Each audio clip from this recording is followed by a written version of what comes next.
महावीर और बुद्ध इस मामले में अनूठे हैं। दुनिया में और जो साधन पद्धतियां हैं वे सब ध्यान को अलग काम बनाती हैं। वे कहती हैं रास्ते पर चलो तो राम को स्मरण करते रहो। वे कहती हैं कि बैठे हो खाली तो माला जपते रहो।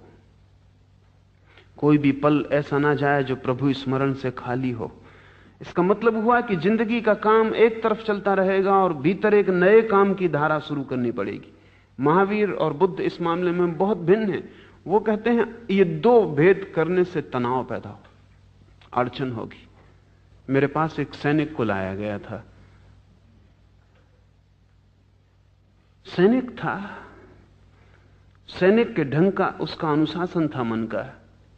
फिर उसने किसी से मंत्र ले लिया, तो जैसा वो अपने सेना में आज्ञा मानता था वैसे ही उसने अपने गुरु की भी आज्ञा मानी और मंत्र को 24 घंटे रटने लगा। अभ्यास हो गया, 2-3 महीने में मंत्र अभ्यस्त हो गया। तब बड़ी अड़चनें शुरू हुई। उसकी नींद खो गई, क्योंकि वो मंत्र को जपता ही रहता। धीरे धीरे नींद मुश्किल हो गई, क्योंकि मंत्र चले तो नींद कैसे चले। फिर धीरे धीरे रास्ते पे चलते वक्त उसे भ्रम पैदा होने लगे। कार का हॉर्न बज रहा है, उसे सुनाई ना पड़े, क्योंकि वहां भीतर मंत्र चल रहा है। वो इतना एकाग्र होकर मंत्र सुनने लगा कि कार का हॉर्न कैसे सुनाई पड़े। उसकी मिलिट्री में उसका कैप्टन आज्ञा दे रहा है बाएं घूम जाओ, वो खड़ा ही रहे। उस भीतर तो वो कुछ और कर रहा है। उसे मेरे पास लाए। मैंने पूछा कि तुम क्या कर रहे हो, इसमें तुम पागल हो जाओगे। उसने कहा अब तो कोई उपाय नहीं है, अब तो मैं ना भी जपूं राम राम, भीतर का मंत्र ना भी जपूं तो भी चलता रहता है। मैं अगर उसे छोड़ भी दूं तो मेरा मामला नहीं है। अब उसने मुझे पकड़ लिया है, मैं खाली भी बैठ जाऊं तो कोई फर्क नहीं पड़ता, मंत्र चलता है।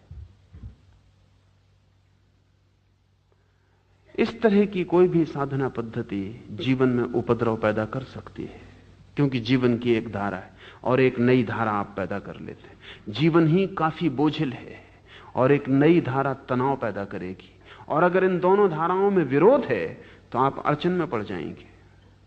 महावीर और बुद्ध अलग धारा पैदा करने के पक्ष में नहीं है। वो कहते हैं जीवन की जो धारा है इसी धारा पर ध्यान को लगाओ, इसमें भेद मत पैदा करो, द्वैत पैदा मत करो। ध्यान ही चाहिए ना, तो राम राम पर ध्यान रखते हो, क्या सवाल हुआ? श्वास चलती इसी पर ध्यान रख लो। ध्यान ही बढ़ाना है तो एक मंत्र पर ध्यान बढ़ाते हो।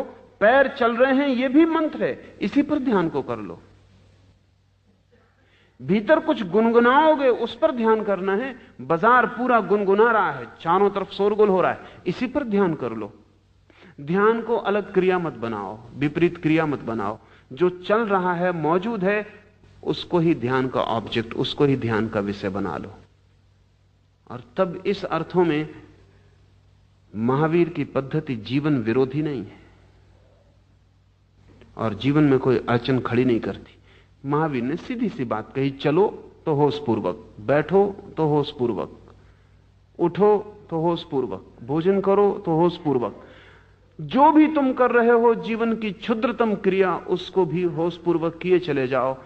क्रिया में बाधा ना पड़ेगी, क्रिया में कुशलता बढ़ेगी और होश भी साथ साथ विकसित होता चला जाएगा। एक दिन तुम पाओगे सारा जीवन होश का एक दीप स्तंभ बन गया, तुम्हारे भीतर सब होशपूर्ण हो गया है।